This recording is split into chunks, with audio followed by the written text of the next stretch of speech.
வணக்கம். நான் உங்கள் மருத்துவர் ஜெயபாரதி. இன்னைக்கு ஒரு சின்ன கதை சொல்ல போறேன். அதாவது என்னன்னா, எனக்கு தெரிஞ்ச ஒரு 65 வயசு பாட்டி நார்மலா வீட்டுல வேலை செஞ்சுட்டு இருந்தாங்க. திடீர்னு லைட்டா ஸ்லிப் ஆகி கீழே விழுந்துட்டாங்க. உடனே ஹாஸ்பிட்டல் போய் பார்க்கும்போது அவங்களுக்கு இடுப்பு எலும்பு முறிவு ஏற்பட்டிருக்கு அப்படின்னு சொல்றாங்க. உடனே அவங்களுக்கு பெரிய ஷாக். நான் பெருசா ஹைட்ல இருந்து கூட விடல, படியில இருந்து விழுகல, சும்மா நடந்துட்டு இருக்கும்போது லைட்டா ஸ்லிப் ஆகி விழுந்துட்டேன். அது எப்படி இவ்வளவு ஃப்ராக்சர் ஆகுற அளவுக்கு வரும் அப்படின்னு சொல்லி கேக்குறாங்க. அதுக்கு டாக்டர் சொன்ன ரீசன் என்ன அப்படின்னா, உங்களுக்கு ரொம்ப நாளாவே ஆஸ்டியோபோரோசிஸ் கண்டிஷன் இருந்திருக்கு, அதனாலதான் உங்களுக்கு ஈஸியா ஃப்ராக்சர் வந்திருக்கு அப்படின்னு சொல்லியிருக்காங்க. இப்ப இந்த பாட்டிக்கு வந்த நிலைமை நமக்கே கூட நாளைக்கு வரதுக்கும் வாய்ப்பு இருக்கு. அதனாலதான் முதல்ல ஆஸ்டியோபோரோசிஸ் அப்படின்னு சொல்லக்கூடிய எலும்பு புரை நோய்னா என்ன, அது எதனால வருது, அதை நம்ம எப்படி வராம தடுக்கலாம் அப்படிங்கறத பத்தி இன்னைக்கு பார்க்க போறோம். ஆஸ்டியோபோரோசிஸ் இத எலும்பு தேய்மானம் அல்லது எலும்பு புரை நோய் அப்படின்னு சித்தாவில சொல்றாங்க. ஆஸ்டியோ அப்படின்னா எலும்பு, போரோசிஸ் அப்படின்னா வீக்னஸ். எலும்பு வீக் ஆகுறது தான் இந்த டிசீஸ். இது ஒரு சைலண்டான டிசீஸ். இந்த சிம்டம்ஸ் பெருசா எதுவுமே இருக்காது. இந்த நோய் நமக்கு வந்திருக்கு அப்படிங்கிறதையே நம்மளால கண்டுபிடிக்க முடியாது. என்னன்னா சின்ன சின்ன வலி அந்த மாதிரி இருக்கலாம், அவ்வளவுதானே தவிர பெருசா இதுக்கு சிம்டம்ஸ் அப்படின்றது ஒண்ணுமே கிடையாது. இந்த வியாதி வந்திருக்கிறத நம்ம எப்ப தெரிஞ்சுக்குவோம் அப்படின்னா, இந்த மாதிரி விழுந்து அடிபட்டு பிராக்சர் ஆகும் போதுதான் நமக்கு இந்த பிரச்சனை இருந்திருக்கு அப்படிங்கிறதே நம்ம தெரிஞ்சுக்க முடியும். சரி, இது யாருக்கெல்லாம் வரும் அப்படின்னு பாத்தீங்கன்னா, மெயினா 50 வயசை தாண்டின ஃபீமேல்ஸ்ல வரலாம். மெனோபாஸ் ஆன லேடிஸ்க்கு அதிகமா வரும். அது இல்லாம ஒரே இடத்துல உட்கார்ந்து வேலை பார்த்துட்டு இருக்கவங்க, வெளியில வெயிலேயே போறது கிடையாது, அந்த மாதிரி இருக்கவங்க, ரொம்ப நாளா ஸ்டீராய்டு மருந்துகளை எடுத்துக்கிட்டு வரவங்க, புகைப்பிடித்தல், மதுப்பழக்கம் இதெல்லாம் இருக்கிறவங்களுக்கு எல்லாம் இது வரத்துக்கு வாய்ப்பு அதிகமா இருக்கு.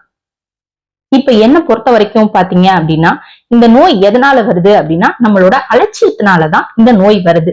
ஏன்னா நமக்கு வரக்கூடிய வலிகளை நம்ம பெருசா கண்டுக்கிறதே கிடையாது. இது ஒரு 50 வயசுக்கு மேல இருக்கிறவங்களுக்கு அதிகமா வருதுங்கிறோம். அவங்களுக்கு எல்லாம் வலி வரும்போது அவங்க என்ன நினைச்சுக்குவாங்க, இது இந்த ஏஜ்க்கு வர்ற வலிதான் அப்படின்னு சொல்லிட்டு அதை நம்ம கண்டுக்காமலே விட்டுடுறோம். அதுதான் பின்னாடி இந்த நோயை வர்றதுக்கு ஒரு ரீசனா இருக்கு. அது இல்லாம நம்மளுடைய உணவு முறைகள்ல கால்சியம், புரதம் இதெல்லாம் ரொம்ப கம்மியா இருக்கிற மாதிரி நம்ம டயட் எடுத்துக்கிட்டாலுமே இது வரும். பெரும்பாலும் இது ஹவுஸ் ஒய்ஃபா இருக்கிறவங்களுக்கு அதிகமா வருது. அவங்களுக்கு உடல் உழைப்பு இருக்கும், ஆனா அவங்க வீட்டுக்குள்ளேயே அதிகமான நேரம் செலவிடுறதுனால, வீட்டுக்குள்ளேயே வேலை பார்த்துட்டே இருக்கிறதுனால அவங்க வெளியில சன்ல எக்ஸ்போஷரே ஆக மாட்டேங்கிறாங்க. அதனாலுமே அவங்களுக்கு இந்த வியாதி அதிகமா வருது. பொதுவா மக்கள்கிட்ட இருக்க 2 தப்பான நம்பிக்கை என்ன அப்படின்னு பார்த்தோம்னா, ஒண்ணு என்னன்னா இந்த மாதிரி நமக்கு பிரச்சனை வராம இருக்கணும்னா நம்ம கால்சியம் எடுத்துக்கிட்டா மட்டுமே போதும். கால்சியமா உணவு வகைகளையோ இல்லையா நம்ம மாத்திரைகளாகவோ மருந்துகளாகவோ நம்ம எடுத்துக்கிட்டு வந்தா அது மட்டுமே போதுமானது அப்படின்னு நினைக்கிறாங்க. அது முற்றிலும் தவறான விஷயம். நம்ம முன்னாடியே சொன்ன மாதிரி எலும்புகள் அப்படிங்கிறது வெறும் கால்சியத்தின மட்டும் ஆக்கப்பட்டது கிடையாது. கால்சியம், புரதம், மினரல்ஸ், இந்த கொலாஜன் இது எல்லாமே சேர்ந்து ஆகுனதா எலும்புகள். அதனால எலும்புகளுக்கு கால்சியம் மட்டும் பத்தாது. அதுக்கு நம்ம புரதம் எடுத்துக்கணும், விட்டமின் டி எடுத்துக்கணும், நமக்கு எக்ஸசைஸ், இது எல்லாமே ஈக்குவல் இம்பார்ட்டன்ட். இன்னொன்னு 2வது விஷயம் என்னன்னு பார்த்தோம்னா, அவங்களுக்கு வரக்கூடிய வலிகளை இந்த பெயின் ஏஜுக்கான பெயின், சாதாரணமா நமக்கு இருக்கக்கூடியது, அதனால இத ஒரு பெரிய விஷயம் இல்ல அப்படின்னு சொல்லி கண்டுக்காம விட்டுடுறது. அதுதான் பெரிய பிரச்சனையே. நமக்கு இப்ப வரக்கூடிய வலிகள் ரெகுலரா இருந்துகிட்டே இருக்கு, இந்த மாதிரி பெயின் இருக்குன்னா அது ஒரு எச்சரிக்கை மணியா கூட இருக்கலாம். நமக்கு இருக்கா இல்லையா அப்படிங்கறத தெரிஞ்சுக்கிறது ரொம்ப அவசியம். இது ஒரு சைலண்டான டிசீஸ், இது நமக்கு வர்றதே தெரியாது, இது நமக்கு பிராக்சர் ஆனாதான் கண்டே பிடிக்க முடியும் அப்படின்னு சொல்றீங்க. அப்ப எப்படி தெரிஞ்சுக்கலாம் அப்படின்னு பாத்தீங்கன்னா, இதுக்கு ஒரு ஸ்கேன் இருக்கு. அதான் டெக்சாஸ் ஸ்கேன்.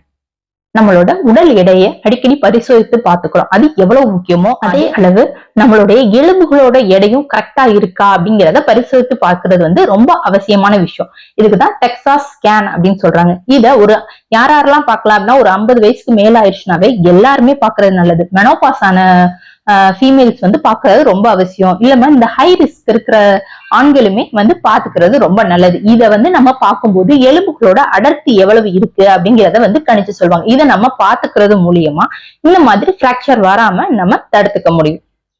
மெனோபாஸ் ஆன பெண்களுக்கு தான் இது அதிகமா வருது அப்படின்னு சொல்றாங்க. ஏன் அப்படின்னு பாத்தீங்கன்னா, அவங்களுக்கு மெனோபாஸ் ஆனதுக்கு அப்புறம் ஹார்மோன்ஸோட சுரப்பெல்லாமே குறைய ஆரம்பிச்சிடும். அதனால அவங்களுக்கு எலும்புகள்லாம் சீக்கிரம் தேய்மானம் அடைய ஆரம்பிச்சிடும். அதனாலதான் அவங்கள நம்ம மெயினா பார்க்கணும் அப்படின்னு சொல்றோம். சரி, இப்ப வரைக்கும் ஆஸ்டியோபோரோசிஸ்ன்ற எலும்பு புரை நோய் அப்படின்னா என்ன, எதனால வருது, யாருக்கெல்லாம் வரும், அதை நம்ம எப்படி கண்டுபிடிக்கலாம் அப்படிங்கறத பத்தி எல்லாம் சொல்லிட்டோம். இப்ப அதை வராம தடுக்கணும். அதுக்கு நம்ம என்ன பண்ணணும்? நம்மளுடைய எலும்புகள்லாம் நல்லா ஸ்ட்ராங்கா இருக்கணும். இந்த மாதிரி வரக்கூடாது அப்படின்னா இந்த 3 விஷயத்த நம்ம கரெக்டா ஃபாலோ பண்ணா மட்டுமே போதும். இந்த வியாதி வராம நம்ம தடுக்கலாம். ஃபர்ஸ்ட் நம்பர் 1 என்ன அப்படின்னா, நம்மளுடைய உணவு முறைகளை மாத்தணும். என்னன்னா, கால்சியம் அதிகமா இருக்கக்கூடிய உணவுகளை நம்ம எடுத்துக்கணும். பால் பொருட்கள், பால், தயிர், மோர், பன்னீர், இந்த மாதிரி எல்லாம் கால்சியம் எடுத்துக்கலாம். கால்சியம் அப்படின்னு சொன்னாவே வெள்ளை கலர்ல இருக்கிறதுதான் கால்சியம். அதுதான் பால். இந்த மாதிரி ஒயிட்டா இருக்கிற பொருட்கள்ல மட்டும்தான் கால்சியம் இருக்கு அப்படிங்கிறது கிடையாது. கீரை வகைகள்ல அதிக அளவு கால்சியம் இருக்கு. முருங்கைக்கீரை எடுத்துக்கலாம், வெந்தயக்கீரை எடுத்துக்கலாம், இந்த மாதிரி கீரை வகைகளை எடுத்துக்கலாம். சிறுதானிய வகைகளை, ராகி, கம்பு, இந்த மாதிரியான சிறுதானிய வகைகளை நம்ம எடுத்துக்கலாம். வல்லாரை எடுத்துக்கலாம், பிரண்டை எடுத்துக்கலாம். இதுல எல்லாம் கால்சியம் அதிக அளவுல இருக்கு. கால்சியம் மட்டும் போதுமா அப்படின்னா கண்டிப்பா கிடையாது. புரத வகைகளையும் நம்ம எடுத்துக்கணும். அதுக்கு முட்டை எடுத்துக்கலாம், பருப்பு வகைகளை எடுத்துக்கலாம், சோயா எடுத்துக்கலாம், கொண்டக்கடலை, பச்சைப்பயிறு, இந்த மாதிரியான பயிர் வகைகள் எல்லாமே எடுத்துக்கலாம். இதுல எல்லாத்துலயுமே புரோட்டீன்ஸ் அதிகமா இருக்கு. இது இல்லாம நம்ம நட்ஸ் எடுத்துக்கலாம், சீட்ஸ், இந்த மாதிரி sunflower seed, chia seed, pumpkin seed, இந்த மாதிரியான விதை வகைகளையுமே எடுத்துக்கிறது ரொம்ப நல்லது. இதுவுமே போன் ஸ்ட்ரென்தன் பண்றதுக்கு ஹெல்ப்ஃபுல்லா இருக்கும். இப்ப உணவு வகைகளை சொல்லிட்டோம். அதுக்கப்புறம் 2வது விஷயம் என்ன அப்படின்னு பார்த்தோம்னா விட்டமின் டி. இதுக்கு சில வகை கொழுப்பு மீன்கள்ல இருக்கு. உணவுல இருந்து கிடைக்கிறது இல்லாம இதை நம்ம சன்லைட்ல போகும்போது நம்ம உடம்புல தானாவே இந்த விட்டமின் டி உற்பத்தி ஆகுது. நம்ம டெய்லி முடிஞ்ச அளவுக்கு வீட்டுக்குள்ளேயே இருக்கிறத அவாய்ட் பண்ணிட்டு முடிஞ்ச அளவுக்கு கொஞ்ச நேரம், அட்லீஸ்ட் ஒரு 15 to 20 minutes ஆகுது நம்ம வெயில்ல போயிட்டு வரும்போது நமக்கு தேவையான விட்டமின் டி கிடைக்கும். 3வது என்ன அப்படின்னு பாத்துக்கிட்டீங்கன்னா எக்ஸசைஸ். எக்ஸசைஸுக்கும் எலும்பு தேய்மானத்துக்கும் என்ன சம்பந்தம் அப்படின்னு நிறைய பேர் கேட்கலாம். நம்ம ஒரு போனுக்கு எந்த அளவுக்கு நம்ம ஸ்ட்ரெஸ் கொடுக்குறோமோ அந்த அளவுக்கு அது ஸ்ட்ராங் ஆகும். இன்னும் சொல்ல போனா நம்ம எக்ஸசைஸ் ரெகுலரா பண்ணிக்கிட்டே இருக்கும் போது கால்சியம் ஸ்டோரேஜ் ஆகுறதுக்கும் இது ஹெல்ப் பண்ணும்.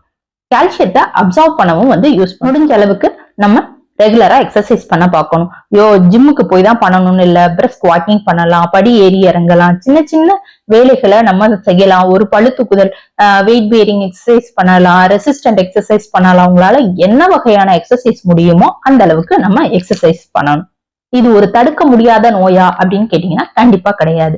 இது நம்ம சரியான நேரத்துல பரிசோதனை பண்ணிக்கிட்டு நம்மளுடைய உணவு முறைகள், பழக்க வழக்கங்கள் இதெல்லாம் நம்ம மாத்திக்கிறது மூலியமாவே இந்த நோய் வராம நம்மளால தடுக்க முடியும். இது எல்லாமே நம்ம பிராக்சர் ஏற்படுறதுக்கு முன்னாடியே நம்ம ஏர்லியரா கண்டுபிடிச்சு நம்ம அதை வராம எப்படி தடுத்துக்கலாம் அப்படிங்கறத பத்தி தான் இப்ப சொல்லியிருக்கோம்.